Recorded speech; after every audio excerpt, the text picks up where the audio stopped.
Sheetal holds. Okay, there we go. Sheetal holds the power. Hi, everyone. Welcome to the Butte-Glenn Opioid Safety Coalition.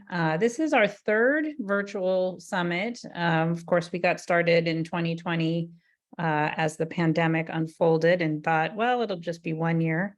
But here we are again. But I kind of, it makes it easy to get together and talk. So just a quick overview. My name is Christy Bird McKeeve. I am the CEO of Healthy Rural California and executive director of the 2 medical societies. We now represent 10 counties. And I mention this in part because we're looking at broadening our scope of vision. For one, we're creating a psychiatry residency, and that's going to be really important for the Butte-Glenn Opioid Safety Coalition. I would hope that the residents, there'll be 16 in total in each cohort for 4 years of a curriculum, that they will be active and engaged in this opioid safety coalition and giving some good ideas and information, and also helping to strengthen the workforce in the area. We'll also be creating a family medicine residency, and both of those will be trauma-informed care, integrated behavioral health, centered in Chico. So that will be 12 residents in total, 3 years, 4 in a cohort for each of those 3 years. One of the newer things that we're working on is a regional council that we hope to kick off in the coming months. Probably the first meeting will be in January. And one of my main goals is to connect all of the different work. I think RX for Safety is in Reading. And then there's, I think, some work being done in Plumas, although they may not have a coalition, but just keeping us together as a region addressing these very important issues. It's something actually that Jen Stofa and I talked about in 2019, and but I'm going to broaden it to some larger issues that span the region, as you will note there. So I just wanted to share that information. I'm very excited about today's virtual summit. We will have Sheetal Chowdhury, who is our Vista associate, but she pulled this together along with Rachel Sanchez. A huge thank you to them. And hearing some new information. I see that Dr. Moore is on the line, and it's possible that some information can be shared along the way. So without much more ado, we will go into discussion rooms, and I'm going to let Rachel or Sheetal introduce those 2 discussion rooms. I believe we will have a choice of which discussion we wish to join. So I'm going to hand that over to the team. Thank you so much, Christy.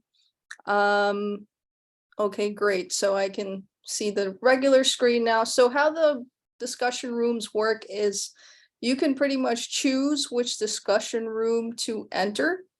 And as you can see in the chat, the first discussion room is about substance use disorder prevention strategies. And the second discussion room is about sharing any new developments in your field.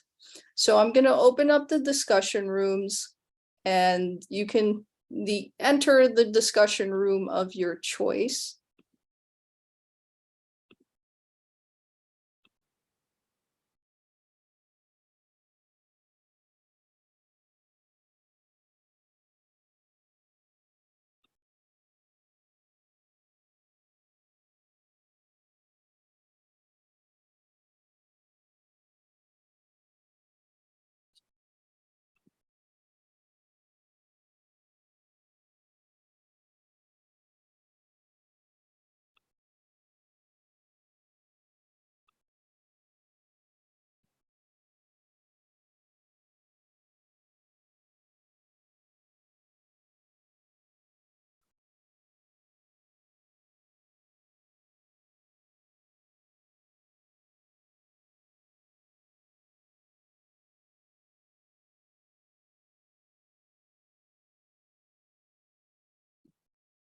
Have we been assigned to this group?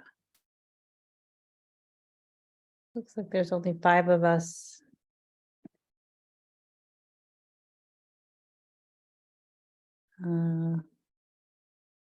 I don't know which group this was. Christy, I think we're supposed to pick a discussion room. I just do not know how to do that. I don't see one. I don't either. That's what it's in the chat. Oh, it is. Yeah, we're supposed to go to the chat and then select, but I don't know how to do this. Hmm.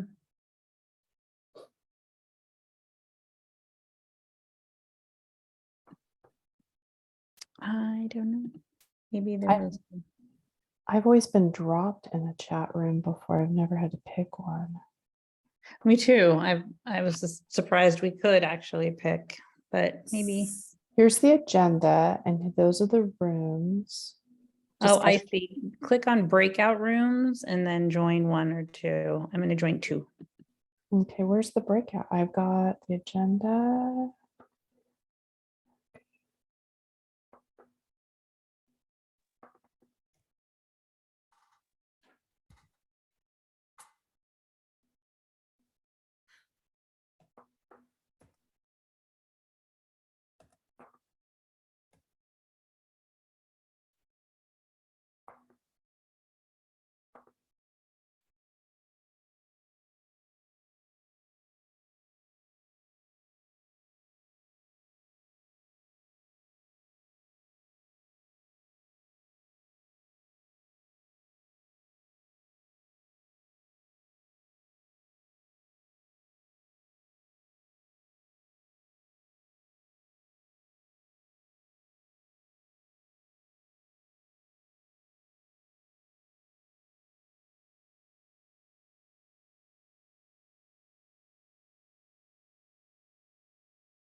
Okay, is everyone back? It looks like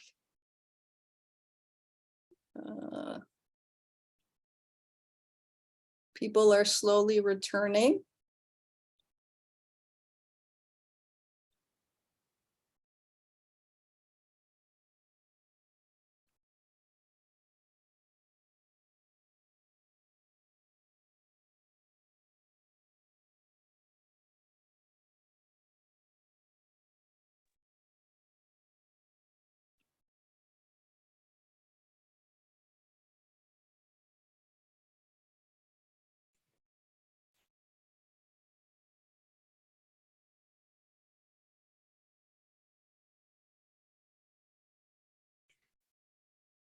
All right, do we have everyone back from the rooms? Sheetal?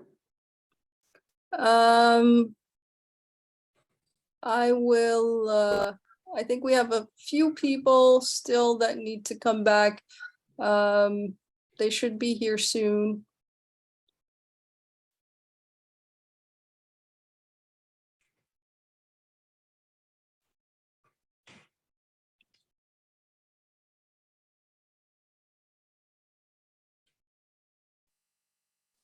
Okay, looks like we have everyone on board now. Great. So let's move forward in our agenda. So Rachel, could you please share the main highlights from your room discussion? Yeah, absolutely. Yes, we could have stayed much longer. We had some really great discussion.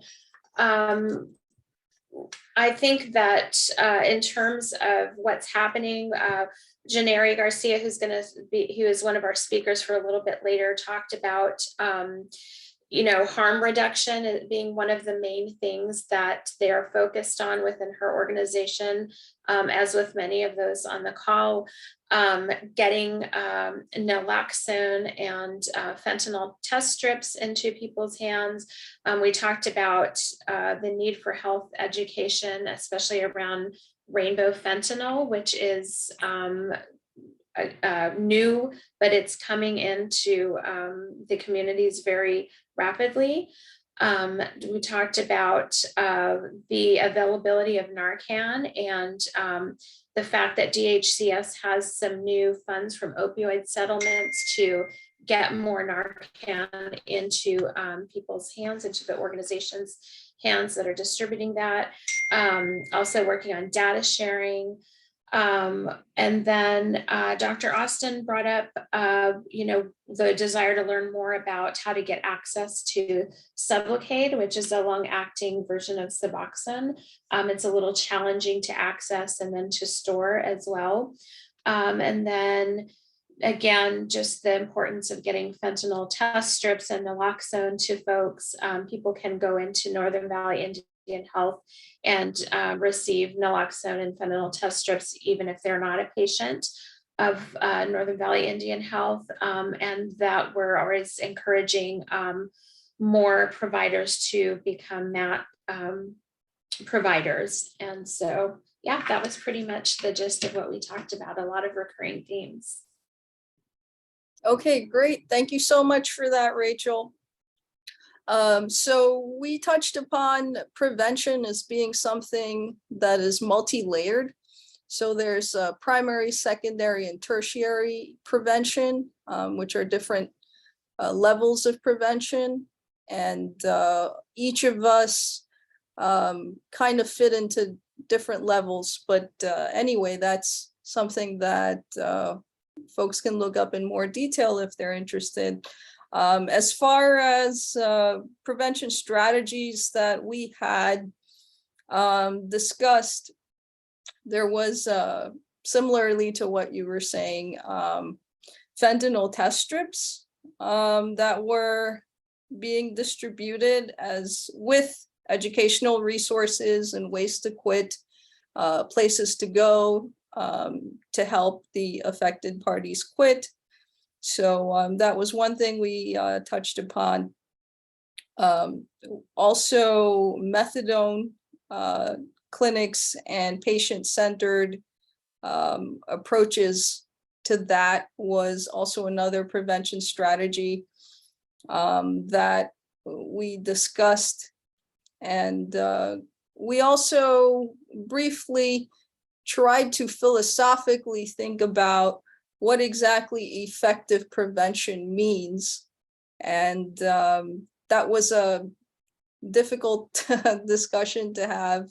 But yes, it just depends on the particular perspective, what really makes a prevention strategy effective. And sometimes we don't really know the answer to that. But yes, we also had MAT expansion as one of the approaches concerning child welfare, and also trying to keep pregnant women and parents in touch with their children during their treatment as well. Okay, so yeah, that was a quick summary of our room. And now I would like to open the floor up for our presentations. Janeri, if you can share your screen, and if you're ready to present, you can start.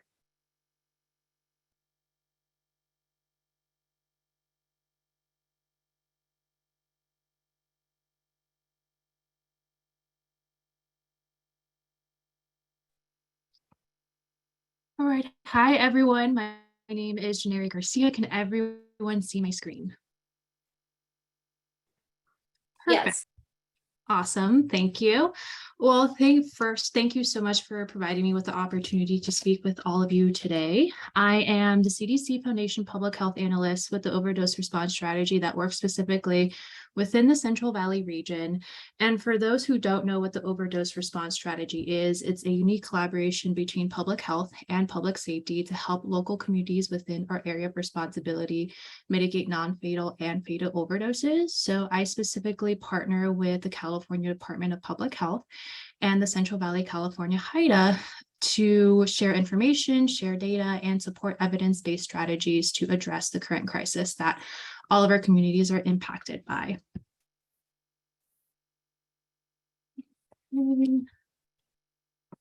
Having a bit of trouble moving on to the next slide. Oh, there we go. So as I mentioned before, as a public health analyst, I continually collaborate with the Central Valley, California HIDA, which is a program that sits within the my apologies, the group chat is going off. It is a program that sits within the Executive Office of the President, more specifically at the Office of National Drug Control Policy. So this specific program was created by Congress with the Anti-Drug Abuse Act of 1988. We work together to keep our partners informed on emerging trafficking trends and patterns. So what exactly is HIDA? Well, it stands for the High Intensity Drug Trafficking Area, and HIDA is a program that supports assistance to federal, state, local, and tribal law enforcement agencies operating in areas determined to be critical drug trafficking regions of the United States. So overall, there are currently 33 HIDAs throughout our country, including Puerto Rico, the U.S. Virgin Islands, and the District of Columbia. And the Drug Enforcement Agency does play a very active role within this program and has more than 1,500 authorized special agent positions dedicated to this specific program. The mission of HIDA is to reduce drug trafficking and production in the United States by facilitating cooperation among law enforcement agencies, as well as enhancing intelligence sharing and supporting coordinated strategy towards prevention efforts. So HIDA partners with the Overdose Response Strategy to bridge the gap between public safety and public health. So the Central Valley, California HIDA, more specifically, was officially designated in 1999 and has a presence in 15 counties. So these counties include Butte County, as well as El Dorado, Fresno, Kern, Kings, Madera, Merced, Placer, Sacramento, San Joaquin, Shasta, Siskiyou, Stanislaus, Trinity, and Tulare counties. And one of our greatest successes at the Overdose Response Strategy is being able to partner with about 13 opioid safety coalitions to promote the overdose response strategy. And I see some familiar faces on this call, so I'm super excited to see you here. So you keep hearing overdose response strategy. So what exactly does that entail? What is this program's mission? So the overdose response strategy, as I mentioned previously, is a collaboration between public health and public safety. So more specifically, a collaboration between the CDC and the high intensity drug trafficking program. So I am employed by the CDC Foundation, and I partner with my colleague who's a drug intelligence officer who works under HIDA. And we work together to help communities within the area of responsibility within the counties that I mentioned in the previous slide to help them reduce overdoses by providing health education, by sharing data, by sharing intelligence, and most importantly, supporting evidence-based strategies such as harm reduction and naloxone distribution to protect our communities against harm. So the overdose response strategy functions by practicing a few strategies. These strategies include sharing data systems to inform rapid and effective community overdose prevention efforts, supporting immediate evidence-based response efforts that can directly reduce overdose deaths, designing and using promising strategies at the intersection of public health and public safety, and using effective and primary prevention strategies that can reduce substance use and overdose in the long term. So while these strategies are broad, the activities associated with these strategies are tailored to meet the specific needs of our communities within our region. So we strongly believe that increasing data and information sharing and adopting evidence-based interventions and working across health and safety sectors are the most efficient ways to prevent overdose. So more specifically, the overdose response strategy creates joint teams made up of a drug intelligence officer, Ashley, who couldn't be here today, and me, public health analysts. And we work together to simultaneously promote public health and public safety efforts to reduce drug overdose in the long term. So we strongly believe that collaboration helps reduce redundancies and improve efficiency, allows for responsible use of funding, and encouraging true collaboration, because true collaboration really encourages more inclusion and cultural understanding across sectors, which allows us then to share important information regarding trends that we're seeing, patterns that we're seeing. We all know that rainbow fentanyl is something that has become of a concern. So addressing emerging trends and emerging patterns such as rainbow fentanyl is one of our main priorities to ensure that all of our communities have the necessary information they need to make well-informed decisions and to support the prevention efforts. Another thing that we constantly strive for is exchanging data and building evidence for overdose prevention. So Ashley and I are in constant communication. She's always sharing information regarding seizures throughout our region, but also throughout California. And we work with other ORS teams throughout California. There are 4 overdose response strategy teams in California alone because we are such a big state. We have a team in San Diego, we have a team in Northern California, and we have a team that covers LA and Riverside County. So we all work together to exchange information, which we then aim to disseminate to our partners and to very important stakeholders that play an important role in addressing the crisis that we're going through. So essentially, we really work towards mobilizing community partnerships and informing and engaging stakeholders and decision makers with very important data. So for example, drug intelligence officers notify law enforcement agencies when local residents are arrested on felony drug charges in other parts of the state or the country. And they also leverage the drug intelligence officer network to support drug trafficking investigations, thus helping reduce exposure of vulnerable individuals to potential harmful substances. And I, as a public health analyst, work towards analyzing, interpreting data for the development of relevant products, reports, and bulletins. So we recently disseminated a public service alert to our partners regarding rainbow fentanyl, what it is, and how to protect communities against harm that is associated with that particular substance.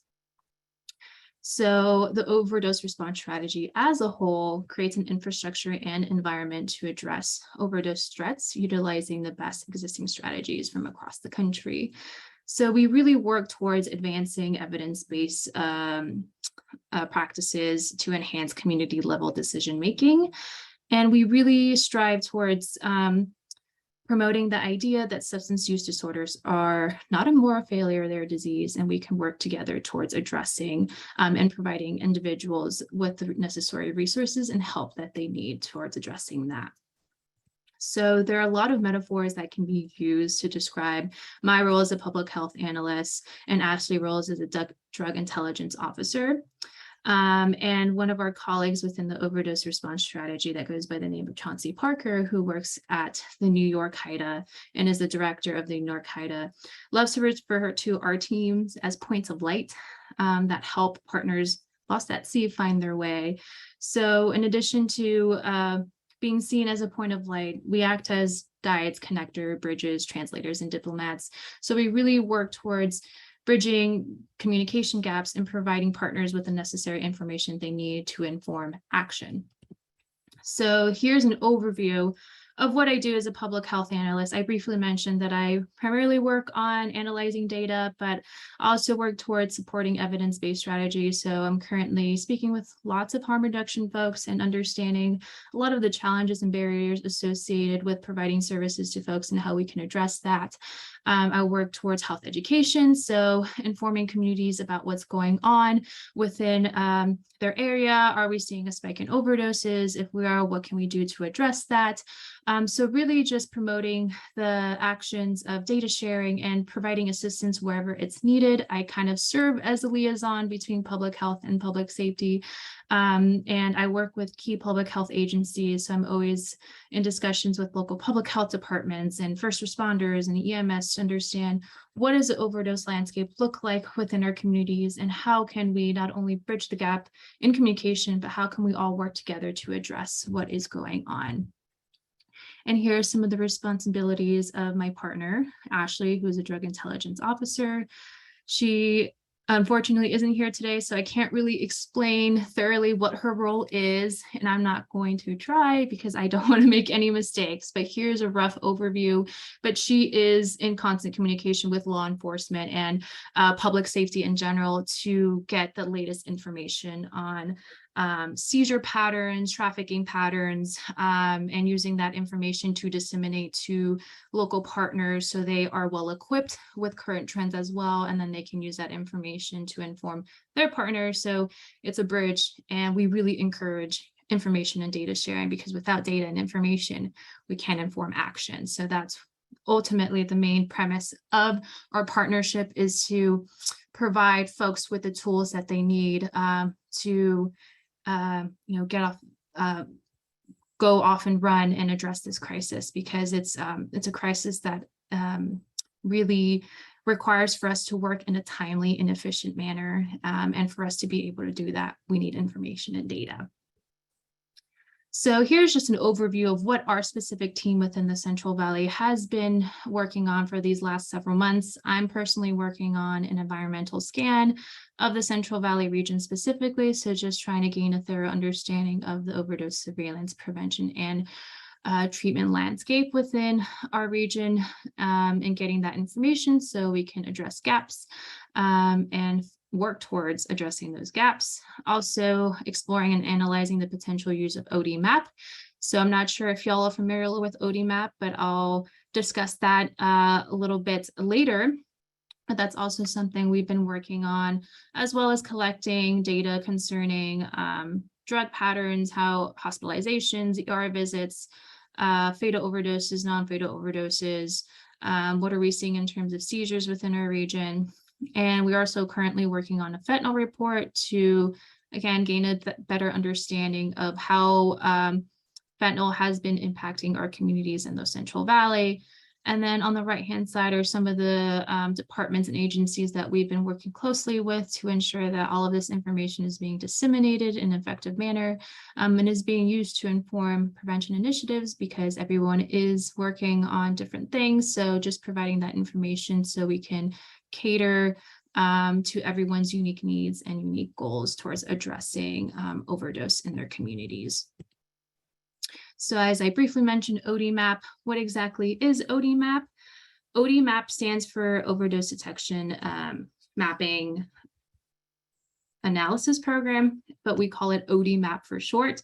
And it was created in 2017 by the Washington-Baltimore HIDA, and it provides near real-time suspected overdose data across jurisdictions to support public safety and public health efforts to mobilize immediate response to a sudden increase or spike in overdose events. So ODMAP essentially links first responders and relevant record management systems to a mapping tool to track overdoses to simulate real-time response and strategic analysis across jurisdictions.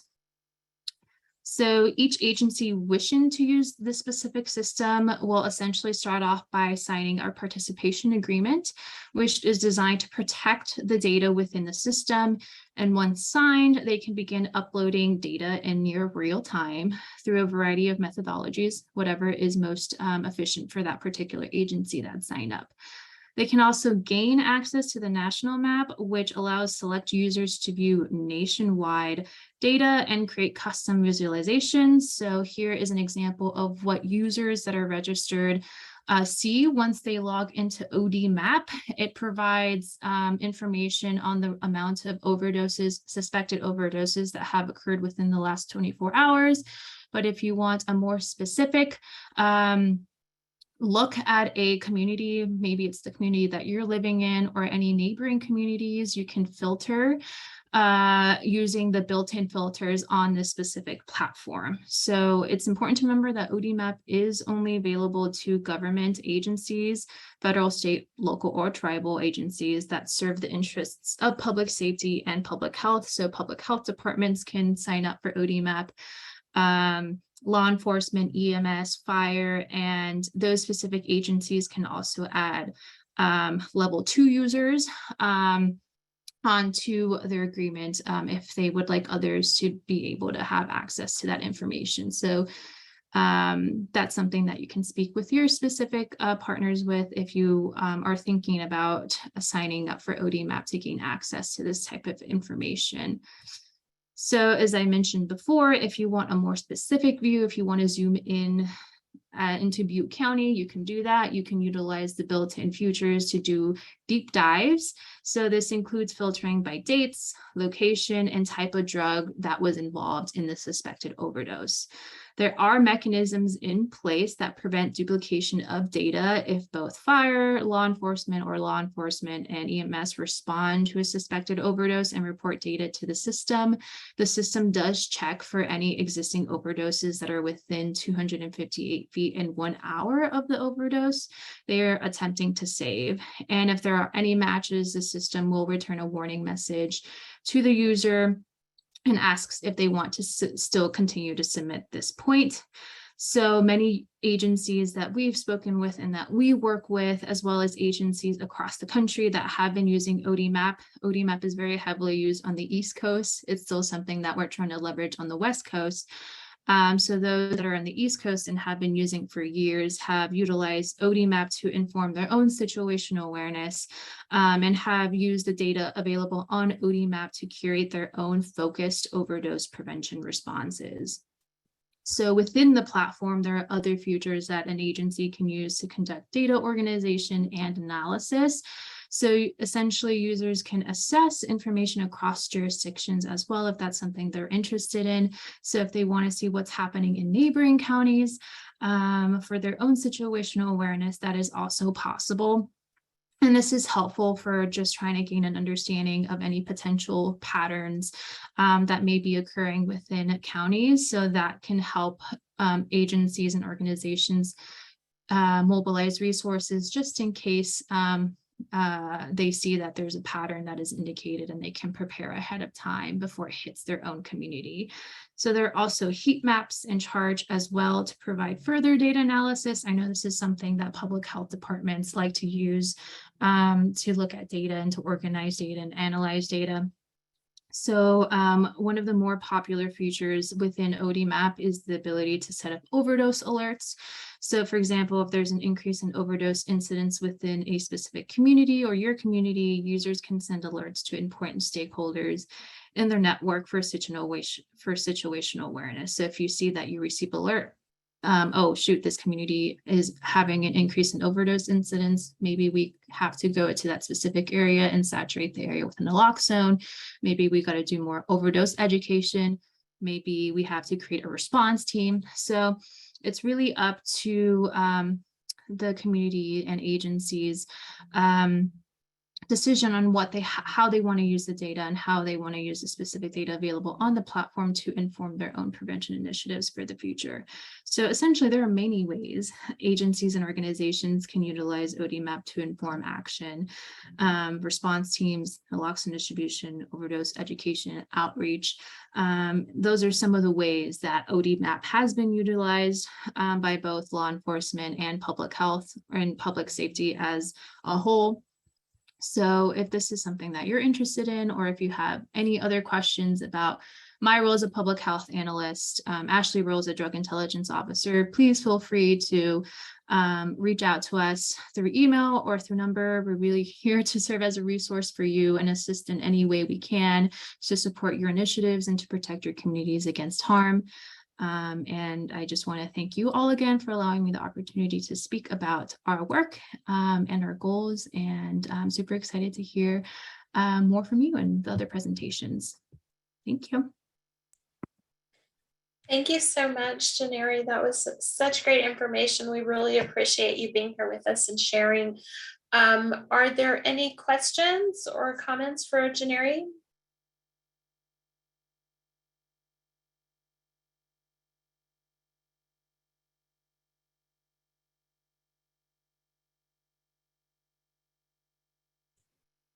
Okay, great. Well, seeing none, we will move on to our next presentation. And that is going to be our Vista, Dr. Sejal Chowdhury, and she is going to be discussing the youth mental health and SUD vulnerabilities and the CRAFT screening tool. So I will turn it over to Sejal. Thank you so much for the introduction, Rachel. Let me go ahead and share my screen.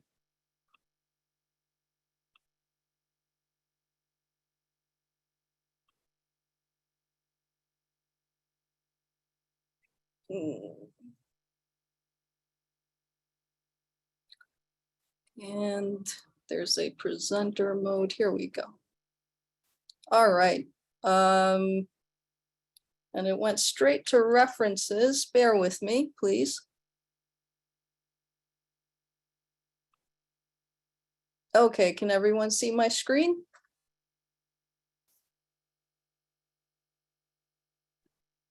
Yes. Yes. Okay, great. So this is my presentation topic. And one of the reasons that I wanted to get into mental health vulnerabilities, especially for the youth, is because I saw a presentation by Dr. Baylor, who works in the National Institute involving drug abuse. And he mentioned how we can curb decades of substance use disorders and medications by addressing and targeting youth when they're young, so we can prevent generations of that from occurring. And prevention is key, and that is one of the aspects that I'll stress in this presentation. So moving on, this is an overview of my presentation, as you can see here.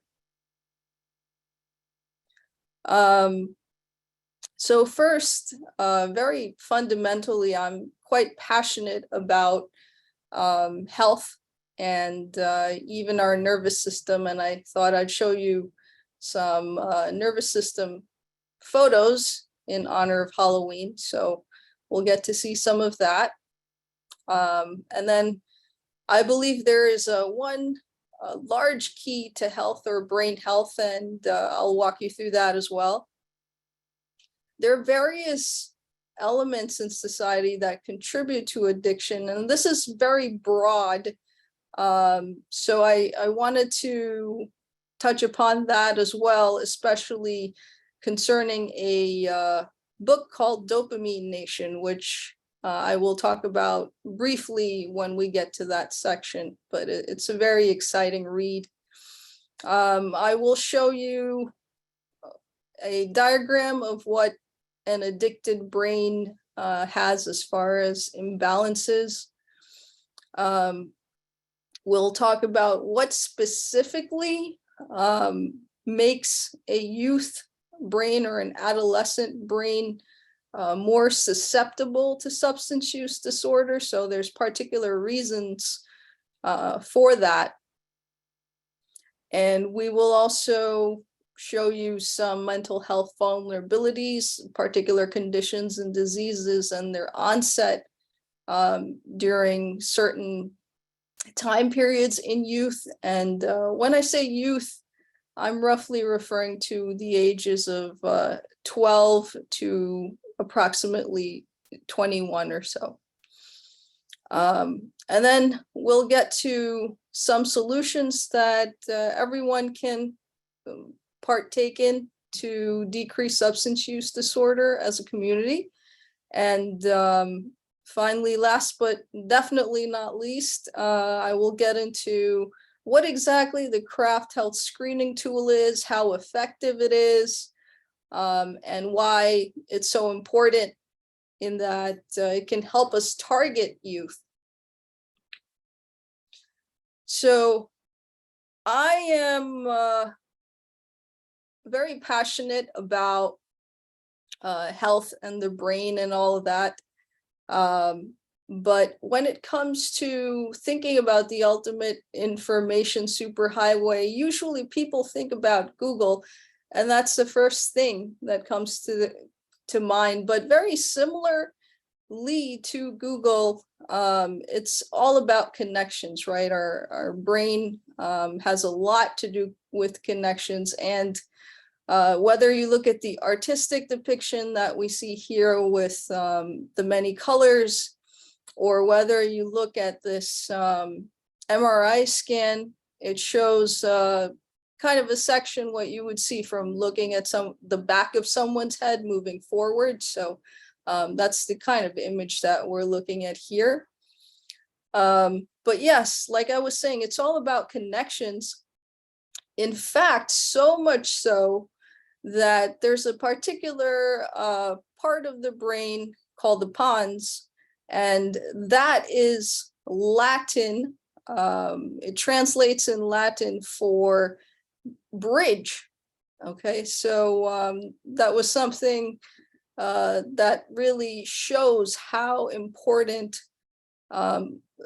connections are as far as the brain is concerned.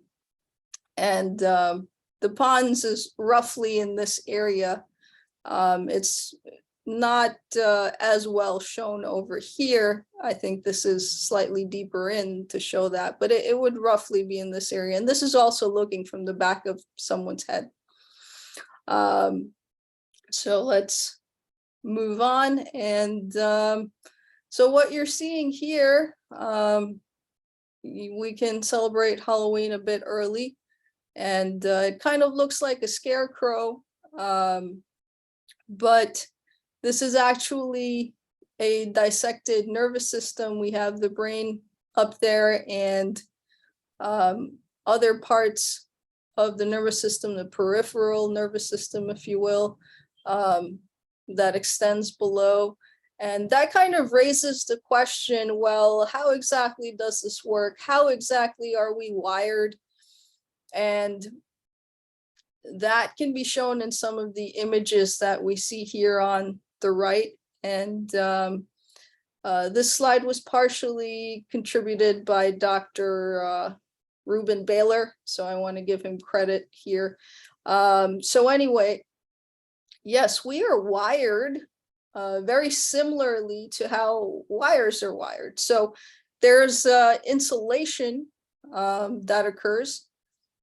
And we can see that over here. It's very clear over here that we have different wires that are insulated. Similarly, we are wired in a way that we are insulated as well, that our electrical systems also have insulation. And interestingly, a lot of it is actually fat that insulates our electrical wires, if you will. Yes, that is how we are wired. But let's move on from electricity and talk a little bit about chemistry. So just a very simplified version of an analogy of what we're going to make the brain represent. So we're going to pretend on this slide that this jar represents a brain, and we're going to say that the different jelly beans inside are different types of chemicals in our brain. So I'm going to ask a trick question, which if we had more time, I would let people answer it. But yes, so the question is right here. What would the jar look like if it were a healthy brain? So it has a very complex answer, but I will simplify it and say there would be a lot of jelly beans going in, a lot of jelly beans going out. Obviously, this jar would be open. There would be hopefully a flow of nutrients in and waste out, although conditions are not always that ideal. And we would have different levels of different chemicals, and a healthy brain, more specifically, would have the right balance. So health is essentially to have the right balance, and we can learn that from nature as far as we're looking at cells which require a certain balance of nutrients and chemicals, and we can go up to a higher level where we think about organ systems that have to be in balance with other systems. Our natural environment needs to be in balance so that a certain ecological presence is there for proper growth of various crops and seasons, etc. So even ecological systems need to be in balance. So yes, health, whether it's a healthy mind or just health in general, is to have the right balance. And that is extremely important in our day and age. And that is one of the things that this book touches upon. It's called Dopamine Nation. And it is about finding a balance, as we mentioned that how critical that is. So one of the premises of this book has to do with how our environment, if you will, our mental diet is composed of so much of social media, TV, and cell phones, etc. And we're basically overwhelming our brain with a chemical called dopamine. And you can think of that as being just one type of jelly bean in this, jar of jelly beans that we looked at previously. So it strives to have a perfect balance. This book strives to encourage a healthy balance in life, not just talking about chemicals in the brain, but behaviors that contribute to having a more balanced life, like having time that is distancing yourself away from the constant buzz of your cell phone, etc. So that's something that it touches upon. But yes, the reason I like to bring up this book is because it kind of emphasizes how important balance is when it comes to our mind and our body and our well-being as well. Okay, so moving on. The addicted brain is actually having a lot of imbalances. So we can see different centers here: reward, stress, habits, and planning. And all of these tend to fall out of balance. And that makes the addicted brain very difficult to be able to pull itself out of addiction. And we're usually talking about substance use disorders, etc. But an addiction can be as simple as your brain chemistry changing due to cell phone use, which has been shown in certain studies. So addiction can be on a very small scale, and that can start to snowball into a larger effect. But yes, we should be aware of that as well. So an imbalance is what an addicted brain has to deal with. So now we'll look at what in particular for youths makes their brain more susceptible to substance use disorder. It has to do with a particular portion of their brain that develops later. And that portion has to do with judgment. So, like it says here, their judgment is the last to develop, and that kind of makes them more vulnerable to substance use disorders. And also the youth brain or the teenage brain is more emotional. There's certain areas of the brain that develop first, and it's associated with impulse control and emotion, and those tend to develop for the emotions develop first, but the impulse control is a bit delayed. So that makes youths more susceptible to substance use disorder as well. So yeah, some science goes into that. Now, before we talked about a balance, right, and how important that is, whether it's a chemical balance, environmental balance, etc. So the youth mind is changing. It's very dynamic. It's always in a state of change. So what we have, if you were to draw an analogy, as far as it's increasing its capacity, you can think of the bandwidth of the brain increasing about 3,000-fold during adolescence. And that is a extremely important key point, because that increase can make the youth mind, or brain rather, more susceptible to certain conditions. And we have a range of conditions here.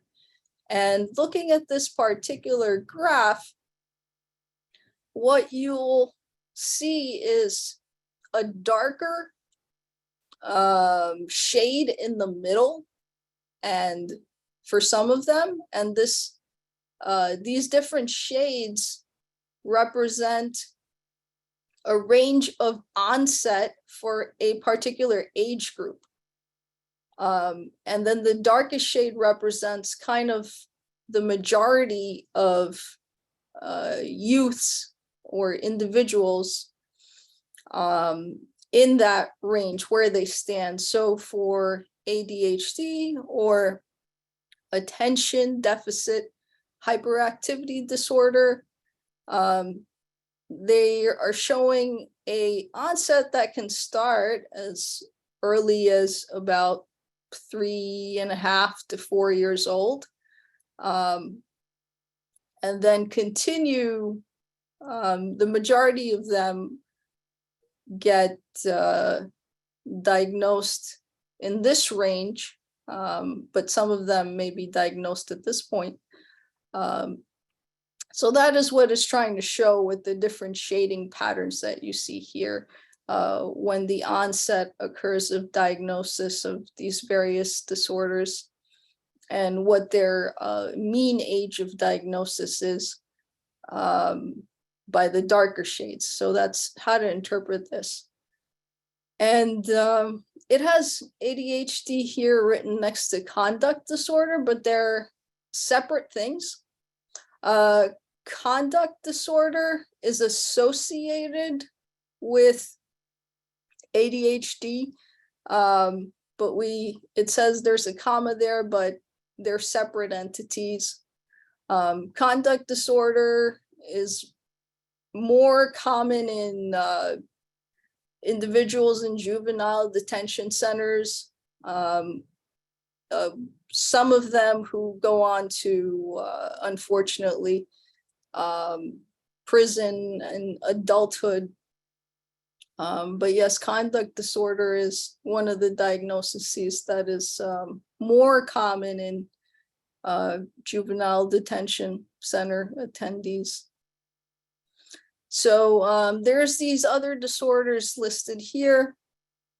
People can have lots of highs and lows that may not be associated with substance use disorder, and those can happen with mood disorders.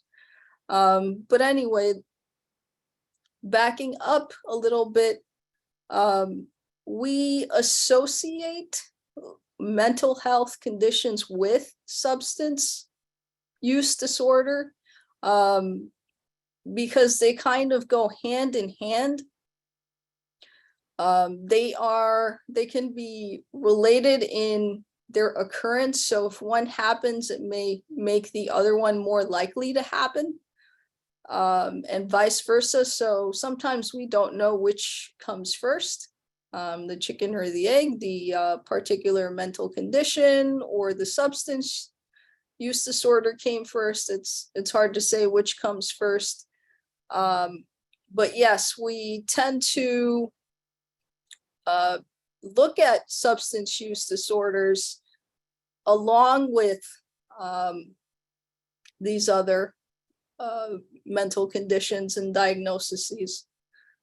So yes, that's why we talked about that brain width, that bandwidth that is very significant, and the changes occurring in the youth brain.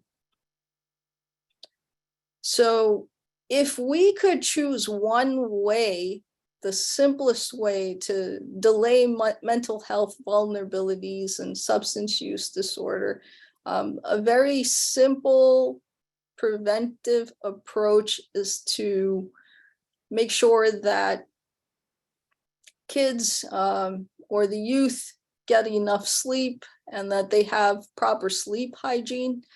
So when I say sleep hygiene, I refer to waking up at the same time, roughly the same time, going to bed roughly at the same time, making sure that you're not exercising too close to bedtime, or having a TV or a cell phone that you're looking at before going to sleep, right before going to sleep. So all of those factors are involved with sleep hygiene. But yes, adequate amount of sleep is a very simple way to increase mental health performance and health in general, not just mental health. So that's something simple that if you're a parent or a guardian, that's something simple that you can do. And it's been shown through research that we have here that those getting 8 or more hours of sleep,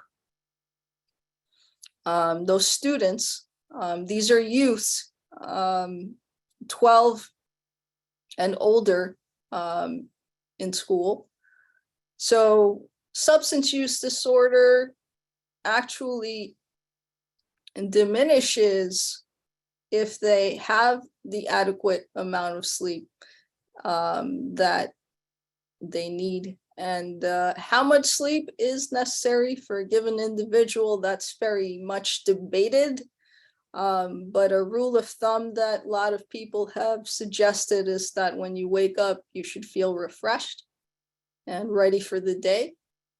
And that's a different number for different individuals. But yes, we can see the trend here that with adequate sleep, we have less susceptibility to substance use disorder and suicidality, as you see here as well. So as a community, what can we do? There's different domains that we have, and we can try to decrease our risk factors and increase our protective factors. So some examples of them are listed here, with early aggressive behavior, which can sometimes be associated with conduct disorder, like I showed you before. Having that treated appropriately and decreasing early aggressive behavior is an individual method of decreasing substance use disorder. So that is a significant individual domain. So let's zoom out a bit and talk about what we can do on a community level. So on a community level, we can foster connectedness in a community. So that was one of the most effective ways to curb substance use disorder, was to foster connectiveness with students in school, with their local community, so that they get more support and they're less likely to engage in destructive behaviors. So a good support system was one of the key things that was emphasized by Dr. Baylor from NIDA in a presentation that I saw from him. But yes, these are other factors that are also important. But yes, on a community or school level, there's a lot of policies that can be helpful, anti-drug use policies, etc. So yeah, there's a lot of different levels and approaches that we could take and do as a community to try to curb substance use disorder. Okay, so finally, looking at the craft tool,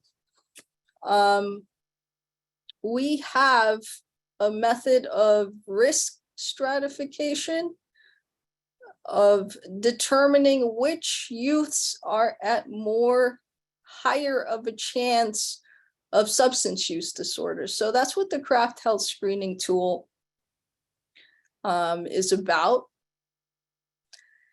And it's essentially a questionnaire, and that questionnaire starts off with talking about if, or asking rather, if a youth has ever used particular substances that are addictive. So it asks about marijuana, nicotine, tobacco, etc. Not just the substances that we deal with in our coalition, not just opioids. So yes, it's a questionnaire. And the good thing about this questionnaire is that the questions can be answered before the individual or the youth visits their clinician. So this would save a lot of time for the clinician if they're able to fill out the form before their visit. And the form can be found at craft.org. So based on the answers from this survey, from the questionnaire, we can decide whether we should refer the youth for counseling or whatever the clinician feels is appropriate to prevent substance use disorder. So it's a great screening tool, and it's a great way of risk stratifying who we can try to prevent substance use disorder in. And CRAFT stands for these letters that you see here. So car, relax, alone, forget, friends, and trouble. When it says car, it asks the individual if they've been involved with anyone using a substance, an addictive, illegal substance in a car. If they've been a passenger of such a person. So that's one of the questions incorporated. Do they use a substance to help them relax? A addictive substance to help them relax? Do they use the addictive substance alone? Do they forget things during the duration of their addictive substance use? Do they have a social influence that influences them to use a particular addictive substance? And have they gotten into trouble because of using a particular substance? So this is just one aspect of CRAFT, but that is what it stands for. So that is why we have that over there. And here we have CRAFT scores based on the questionnaire. There's a score that gets assigned to an individual, and essentially those with a 2 or higher typically get referred for counseling at a minimum. And for those with a score of 1, it's really up to the clinician what they decide to do, whether they want to repeat the survey the following year, however they want to approach it. So an important question to ask as well, this CRAFT screening tool, how good is it? How well does it work? And part of that lies in the numbers that we see here. I'll explain this briefly. So what we have here is the CRAFT score. Like I showed you before here, there's a particular score associated with the results of their questionnaire. So if their score is 1 or greater, they were put in this category. And this is, and if it's 2 or greater, they were put in this category of effectiveness. I'll describe both sensitivity and specificity shortly, but this is at baseline, or the first time that the screening tool is used. So that's at baseline. Then the screening tool could be used in a 1-year follow-up, a 2-year follow-up, or a 3-year follow-up. But what we see in the general trend here is that as we repeat the use of the screening tool, its effectiveness tends to decrease. Okay, so let me talk a little bit about what we mean by sensitivity. And sensitivity has to do with how many actual individuals who test positive are actually positive. So how many individuals that the screening, oh, whoops, okay. How many individuals that the screening tool identifies as being positive who are actually positive. So that has to do with sensitivity.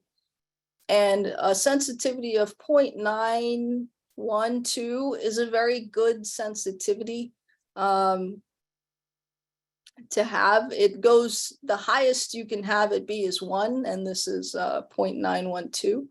And this is a range that it falls within.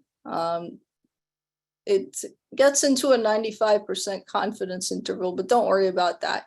But this is an extremely good number showing that it's very effective in spotting who has the condition, who actually tests positive. So specificity has to do with the kind of a different way of looking at it than who has it.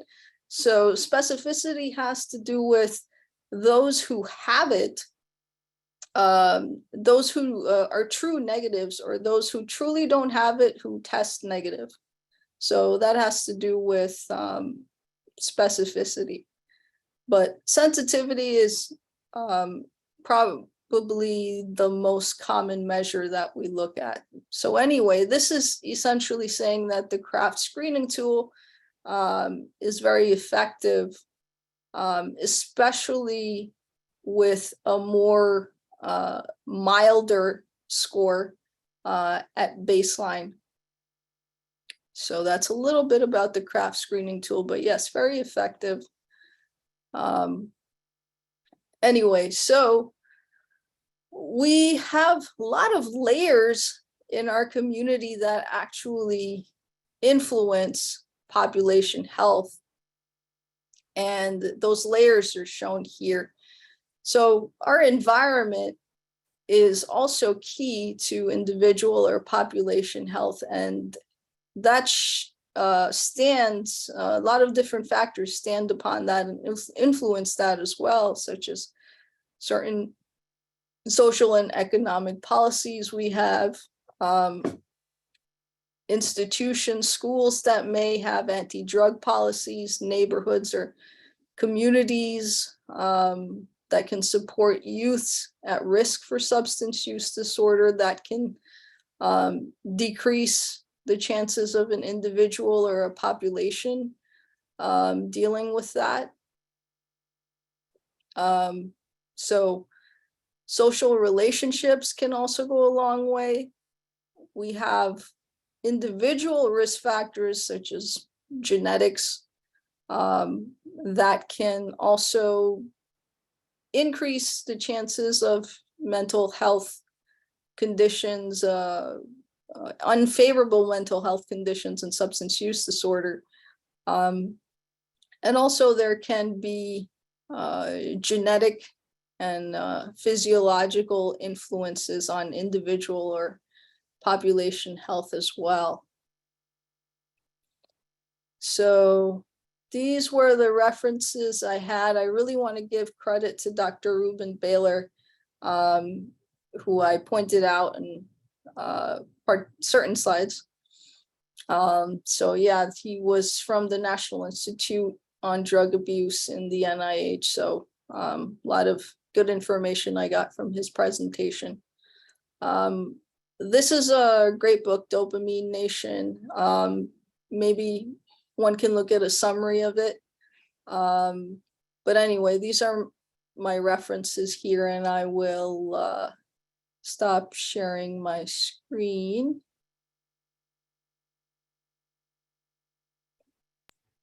And if anyone has questions, please feel free to ask.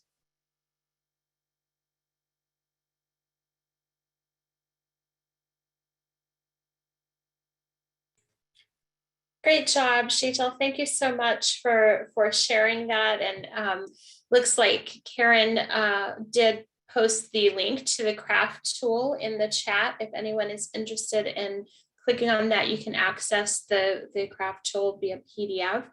And as Christy said in the chat, we really appreciate you participating this evening, Sheetal, not only with all of the planning that you put into the meeting, but your presentation, and of course, considering that you are on the East Coast, so you are a few hours ahead of us in California. So thank you again for your presentation.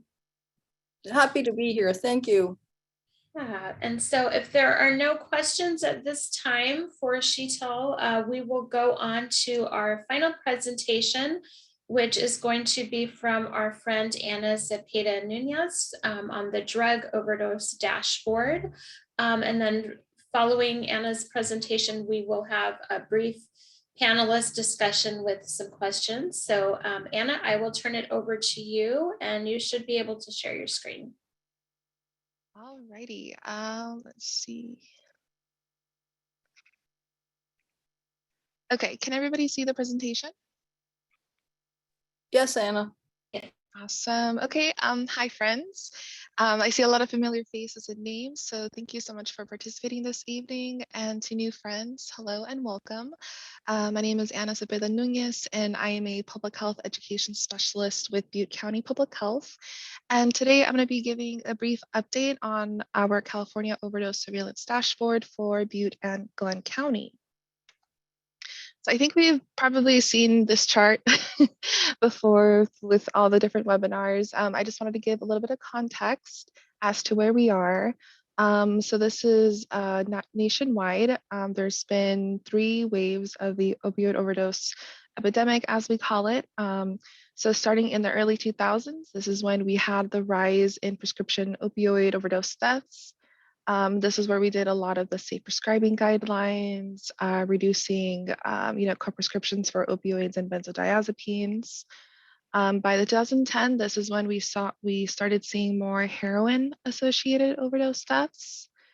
Now we're in this third wave where there's more synthetic opioid overdose deaths. Most of these are related to fentanyl, and there is another change where it's called the 4th wave, where it's more stimulant related and fentanyl related overdose deaths. So this is all nationwide, and our numbers continue to increase. So I wanted to start a little big and then just come down. So this is statewide. This is from our county health status profiles for 2022. So this is taking the average from 2018 to 2020.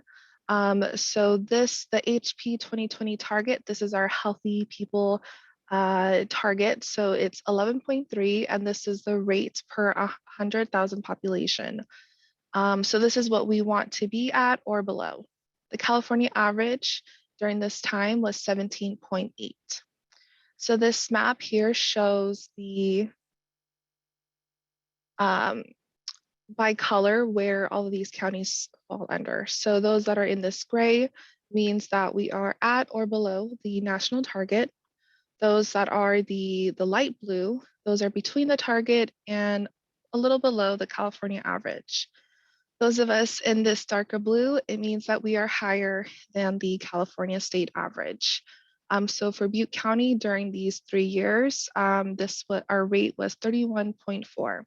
And this is for drug-induced deaths, which includes opioids and other drugs. Glenn County was 25. You have to point out, because this is dashed here, it just means that the rate is a little unreliable, mostly due to the population size. So as you could see here, we are a lot higher than the national target and the California state average.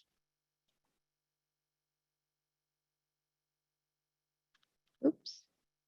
So we talk a lot about the dashboard, right? The California overdose surveillance dashboard. So this is the link of where you could access this dashboard, skylab.cdph.ca.gov. It's free, it's public. I think it's one of the easiest dashboards that I've ever come across to use. Data that you're able to look through includes death data, emergency department visit information, prescription, and hospitalization data. So hopefully you could all see this recording. I just recorded a little bit of this. So this is actually how it looks like. So on this blue side here, you could select which indicator you want to use. So there's a lot of different drug types. You could do other drugs. They recently added psychostimulants, benzodiazepines, and cocaine. There's also a description for what this specific indicator means. So in case you get confused, sometimes it's not really clear. Like for example, the any opioid indicator, it doesn't list fentanyl being part of the any opioid indicator, which obviously it is a part, but I wanted to clarify it. So I did email the inbox and they, within a day they responded. So if you have any questions, the team at CDPH is really fast and really fast at responding. So deaths, ED visits, right, through each of them, you could select which drug you want to look at. Hospitalizations as well, and then prescriptions. This could be by patient location or prescriber location. Oops.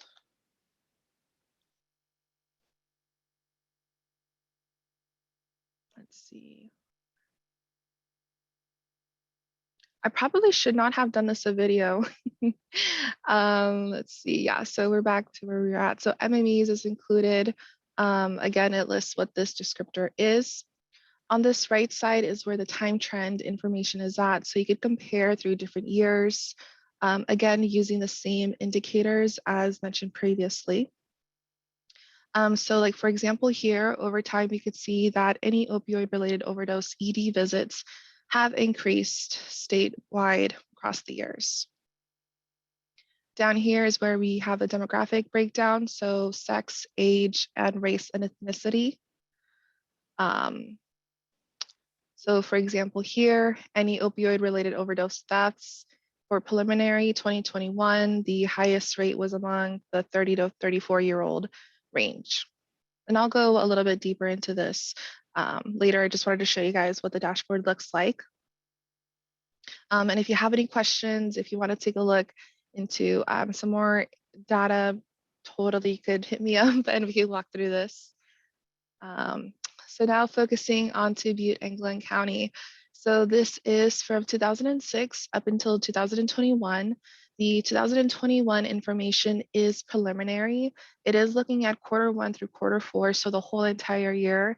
But there could be a few cases here or there that have not been reported because some of these reports might take a little long to get the final determination. So in this dark red is Butte County. This teal is Glenn County. As you can see, any opioid overdose deaths really stayed within that 10 to 20 per year. And this is per count, right? So for example, in 2013, there were 10 deaths associated to any opioids. Starting in 2019, this is where we saw this huge jump in Butte County, going from 12 up until 62 just last year. So huge increase. For Glenn County, smaller population, but of course, they still see this issue as well. Most recently for 2021, there were 4 reported deaths due to any opioids. So focusing a little bit more, so fentanyl and stimulant related deaths for the same time frame from 2006 up until 2021. So for fentanyl in Butte County, right, so this would be this maroon, this red line here. There wasn't too many up until 2018. This is where we started seeing this jump. From 2020 up until 2021, this from 6 to 42. This is a huge increase. For the stimulants in Butte County, so this would include methamphetamine. It does exclude cocaine. Cocaine is its own category in which you're able to separate out this information. So same, right? We started seeing this increase in around 2017. It's always been an issue here in Butte County. For Glenn County is the yellow and the teal. Glenn County in 2021 reported 8 deaths due to stimulants and 2 associated to fentanyl. So big picture, so going back to how our counties compare to all of the states. So again, right, so the psychostimulant, this is also what I was referring to as stimulants. This involves methamphetamine, MDMA, can't pronounce these words, or Ritalin, but this does exclude cocaine. So you could see that Lake was number 1, followed by Inyo County, Mendocino County, and then Butte. We are number 4 with the highest rate of stimulant-related overdose deaths across the state. Glenn County is not too far behind over here. And we could see that a lot of these are kind of our neighbors as well, Northern California.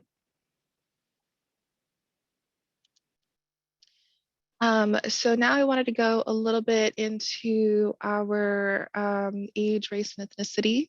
I chose to only do Butte County just because Glenn County has, the smaller population and the charts are a little wonky. And most of the counts are less than 6, but I do encourage you to take a look at the dashboard if you want to get more into the details. So this is for, again, preliminary of 2021. This is any opioid related overdose deaths by age group. So this does include fentanyl as well, in addition to heroin, other opiates, and prescription pain relievers. So the highest from 2021 was those within the 60 to 64-year-old range. After that was our 30 to 34-year-old range. And then some of these counts are less than 6, just because for the data, anything less than 6 might be a little identifying. So that's why they don't release the actual numbers when it's below 6.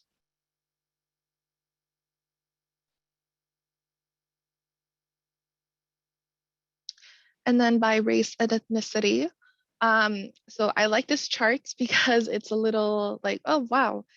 People who are Black and African American have the highest rate according to this chart.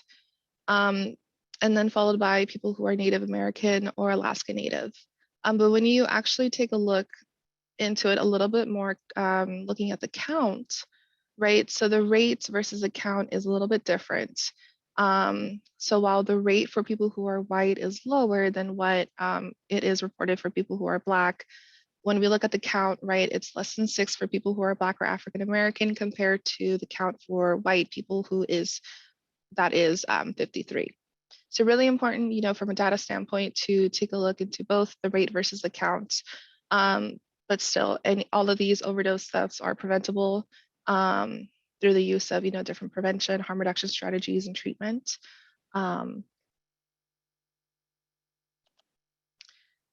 And then by gender, so males versus females, there were no, for other group, there were none, so I didn't include it in here.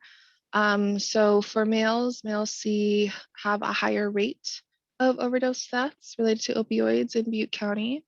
So it's not 50-50, right? The rate is for about 40% versus for females is 16. And this really just emphasizes that overdose and overdose deaths does not discriminate, and it's all over the place. So moving on to the other side, so MMEs, right? Morphine milligram equivalents by patient location. So this is a time trend looking at where we started and where we are now. So MMEs is a way to compare different types of opioids, considering that they all have different potencies, and MMEs is a great way for them to be compared. So our highest, in the states, the California is in the teal, followed by Glenn County in the yellow, and then red with Butte County. We were all seeing higher here from 2008 up until 2010. Since then, we have been steadily decreasing, and I'm really happy to see that we're almost at the California average here in 2021. Our rates have decreased a lot, and this is just showing that a lot of the work that we've done locally, statewide, and nationally is really being implemented, and really, you can really see this in the community. and then buprenorphine prescriptions by patient location. So the dashboard does consider this. The more that we are seeing buprenorphine prescriptions is signs of increasing access to opioid addiction treatment, right? So increasing access to MAT. When we're hearing about more prescribers becoming ex-waivered, more physicians, taking on more patients, right? This is what we're seeing here. So Butte County, wow, according to the dashboard, we are prescribing buprenorphine a lot more than California. Buprenorphine, of course, can be prescribed off-label for pain, but still, seeing Glenn County as well, they are also prescribing as well, and a lot more than what California does as a whole. So to summarize, across the state, locally in Butte and Glenn counties, drug-related harms are increasing and they don't discriminate. According to the CDC, overdose deaths remain a leading cause of injury-related deaths in the United States. The majority of these overdose deaths do involve opioids, and unfortunately, those related to stimulants and fentanyl have been increasing in the recent years. Just last year, the CDC had released a press release where our drug overdose deaths in the United States had topped 100,000 deaths annually, and that's the most that we've ever had in a year period. But on the other side, medication-assisted treatment, our prevention programs, harm reduction services, including naloxone, are expanding and continuing to grow. We have so many new partners on this call, so let's keep going and let's keep doing what we're doing. And thank you all for listening. If you have any questions, comments, here's my contact information. But it's been a pleasure seeing you all and talking about this stuff. So thank you. Thank you so much, Anna. That was such great information. I want to ask if anyone has questions, but I want to sneak one in there first. I apologize if you've mentioned this and I didn't catch it, but are you able to provide this information anywhere on a regular basis for the general public to see, or anyone interested? Yeah, I mean, most of this stuff is on the dashboard. You can enter in the different indicators, what year you want to look at. So it is there. You just have to spend a little bit more time, putting it together. But yeah, we try to do this at least quarterly with the coalition. But yeah, if there's any request, of course, we can always do it. Wonderful, thank you. Are there any other questions for Anna?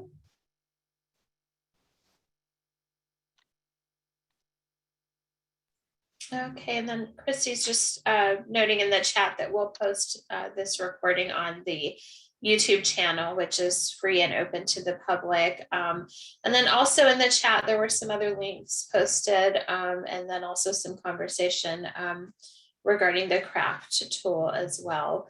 So thank you so much to all of our presenters, and thank you, Anna, for posting that link to the dashboard as well. And perhaps we can add that to our Butte-Glenn, to our BGMS online website. We have a page for the Opioid Safety Coalition. So if we don't have that on there already, we can add that as a handy link as well. Okay, so next on our agenda, our final session, we just have some questions for our presenters. Thank you to all of our presenters for providing all of that wonderful information.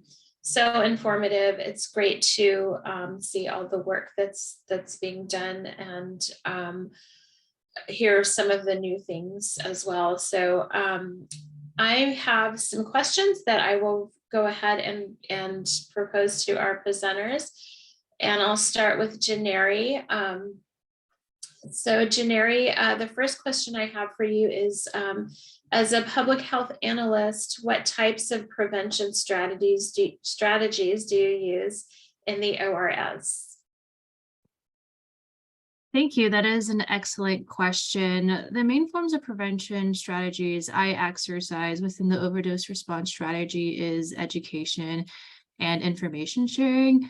they play a really big role in informing folks about not only patterns and threats that we're seeing within our area of responsibility, but also inform folks about the resources that are available in their communities to minimize harm. And if there is a shortage or if there's an unavailability of particular resources, we work together towards addressing that and making those resources readily available. So this includes, providing information on naloxone access, conducting naloxone trainings, providing overdose education, expanding harm reduction service, and so on and so forth.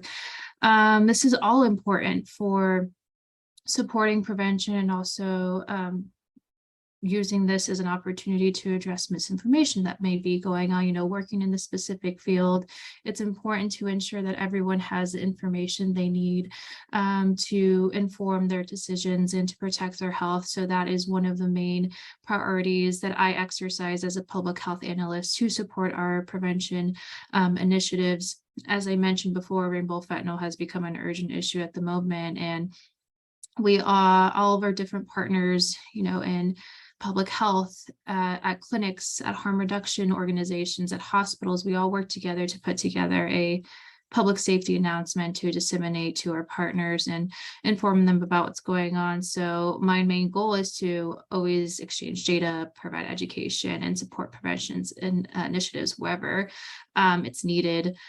So that's how I exercise prevention strategies within the overdose response strategy. Wonderful. Thank you so much, Janeri. The next question I have is for Anna.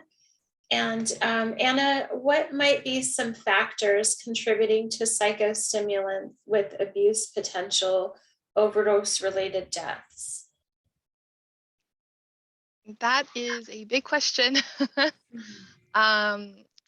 So, we're seeing a lot more where it's not just meth, right? It's fentanyl being mixed in with it. There's a growing concern with xylazine. I've been participating in a few webinars here and there about xylazine. It's more in the East Coast. But these added on drugs in which people may not know what they're taking, right? This can present a risk. There's also not a Narcan or naloxone available for stimulant overdose or intoxication, right? So there isn't a way to reverse an overdose related to that. And there isn't a lot of talk about treatment for stimulant use disorder, I think. It's called contingency management. This kind of presents an opportunity to do more like promotion about these services. We've done a really big push about MAT, but there's also some treatment for stimulant use disorder. So I think that's a really good opportunity for us to maybe combat this. Wonderful. Thank you, Anna. Okay, Sheetal, I know that you discussed in your presentation a little bit about the effectiveness of the CRAFT tool, but how effective is it? How effective is the CRAFT tool? Thank you, Rachel. I would say that the first time that the CRAFT tool is used, it is extremely effective based on the studies and the published material that we have from Shenoy et al., which was published in the Pediatrics journal in 2019. So I would say it's extremely effective. Sensitivity or the ability to detect a true positive, those who are testing positive for the condition who are actually positive, that's what we refer to when we say sensitivity, that is fairly high. It was a 0.912, which is extremely effective.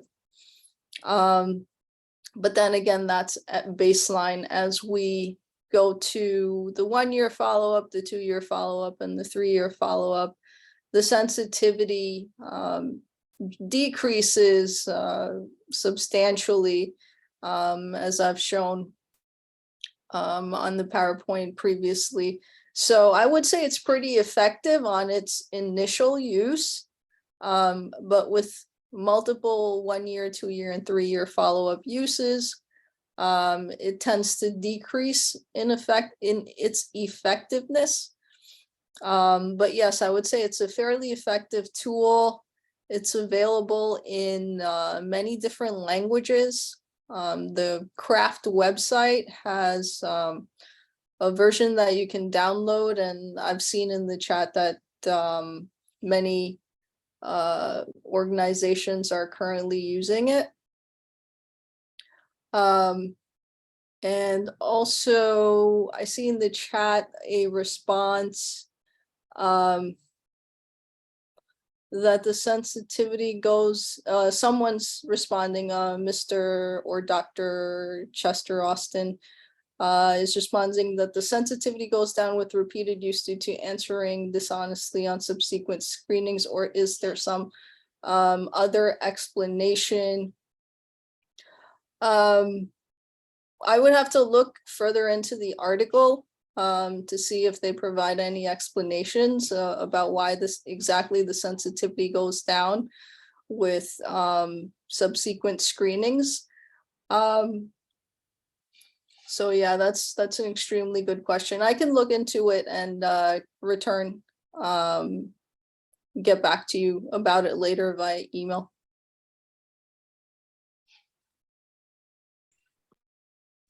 Great, thank you. Thank you, Sheetal. Going back to Janeri, what are the various data sources that are analyzed? And I'm sorry, Janeri, I apologize. Before we go into that, I see that Dr. Austin has posted another question related to the sensitivity. Sheetal, my sound cut out for a second. Were you able to address that? Yes, I mentioned that I would look into it and email him. Perfect, thank you. Sorry about that. Okay, Janeri, can you talk about some of the various data sources that are analyzed? Yeah, no problem. So as a public health analyst, there are various data sources that I'm always looking at and analyzing. Most of the time, I'm usually going through coroner reports provided by our county partners. I also receive spike alerts and continually check the dashboard that Anna presented so beautifully on just now. So we're really lucky to be able to have partnerships with our coalitions throughout the Central Valley. So they've been a great source of information, have been providing me with data as well to work with.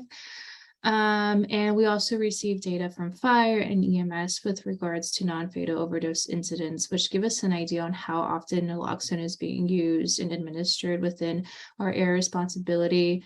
And I'm also currently trying to reach out to harm reduction organizations as well to initiate partnerships and hopefully start receiving some of their data as well. So it's really all about reaching out to various different sources and stakeholders who play an important role in this ongoing problem and asking if they're willing to share their data with us so we can work with it and also get permission to share that information with other people who are working towards addressing the current overdose crisis. So in summary, a lot of different data sources, but there are some sources that I do utilize more heavily, such as the dashboard and data that is given to us by the CDC, as well as data that I'm allowed to work with given to us by HIDA.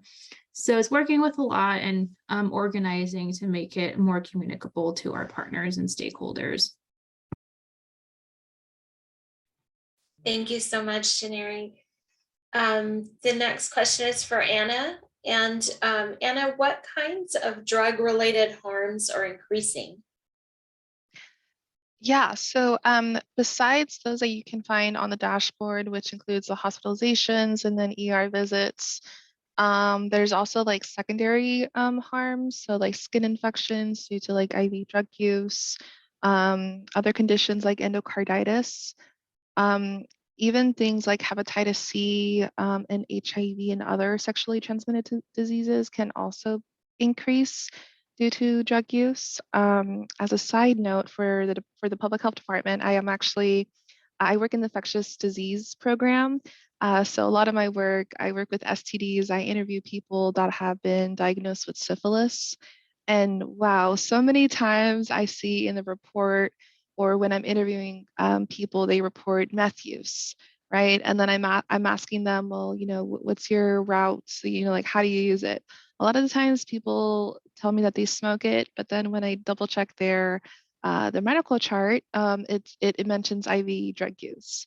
So it's really prevalent. So yeah, so those are just some of the harms, right? But then also like sharing injection equipment and reusing injection supplies. These can be things that are increasing as well due to the drug use.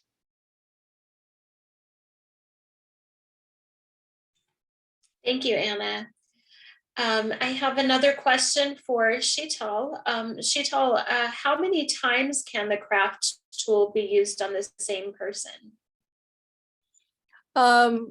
Well, according to the studies that I've seen, they've been used for a baseline and then up to 2 to 3 years after that baseline. But like we said before, its effectiveness decreases with every use. So I would say it's pretty much subjective how many times you want to use it, but you just have to take into account that as you're going beyond a certain number of uses for it for the same individual, it's becoming less and less effective of a screening tool. So yes, it's been shown to be used in 4 times baseline and then 3 years, 1 year, 2 year, 3 year follow-up. But yes, it's most effective at baseline. And yes, so it can be used multiple times, but the interpretation should be taken with a grain of salt beyond the baseline use. Thank you, Sheetal. Okay, going back to Janeri, how can we improve data collection or any other aspects of the OD map? This is an excellent question. A lot of my time is spent looking and asking for data. Oftentimes it's really challenging to gain access to data because there really isn't a centralized system for inputting and viewing specific data concerning overdoses. So for example, there isn't a centralized medical examiner system where I can just like go log in and look at data. I have to reach out to each examiner from each county individually to ask for data to inform our partners about overdoses and substances that have contributed to overdose stats within their communities. So that can often take up a lot of time. So I think one way we can improve data collection is just by being transparent and being more willing to share data that concerns our communities. I understand that sometimes we want, to protect our data and be very careful about it, but I think there are ways that we can work together either by, establishing MOUs or setting some guidelines to carefully share this data with people that play an important role in addressing overdose and just play an important role overall in protecting the health and well-being of our communities.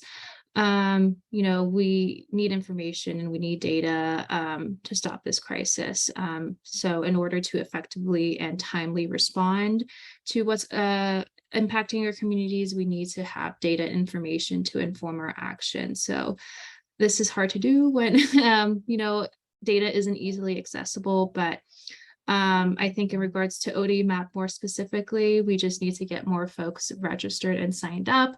Hospitals can sign up, public health departments, first responders. There's actually an emergency medicine physician in Monterey County specifically who actually inputs all of her data onto OD map, which has created more situational awareness for not only her and her colleagues that work in EDs and neighboring EDs, but also public health departments and first responders, which has allowed them to create a response team within their community to address overdose and provide help to those individuals that are impacted by overdose. So overall, it's just being more willing to share this data, as well as working together to exchange information and establish common goals to minimize harm within our communities. Thank you, Janeri. Anna, how can we improve the dashboard? Yeah, well, honestly, I think the dashboard has been great. Having access to that help desk where they reply pretty fast is really useful. But in terms of improving, and I think this is, across any data set, right? Having the data be available a little bit sooner, but I know things take time. So that could be like one thing. And then with like new and emerging drug trends, right? So like I mentioned, xylazine, right? There isn't a xylazine option in the dashboard. I later found out that, most of our counties, we don't actually test for xylazine in our toxicology reports when somebody has a drug overdose death. Our hospitals don't really test for it. We're not seeing it too much in California, but a lot of the maps are showing that it's making its way here. So it could be a drug of concern in the near future with this. So it'd be interesting to see, more information about this here for California locally. Yeah.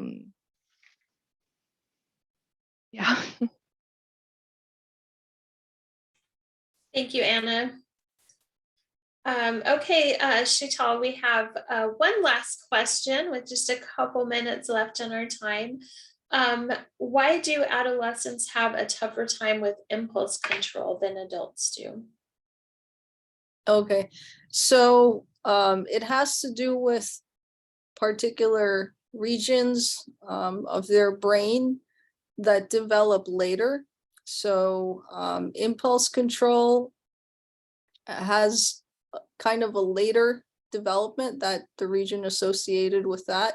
And there's sort of a, in general, I wouldn't say this is extremely specific, but in general, there's a back to front development that happens for the youth brain, for teenagers.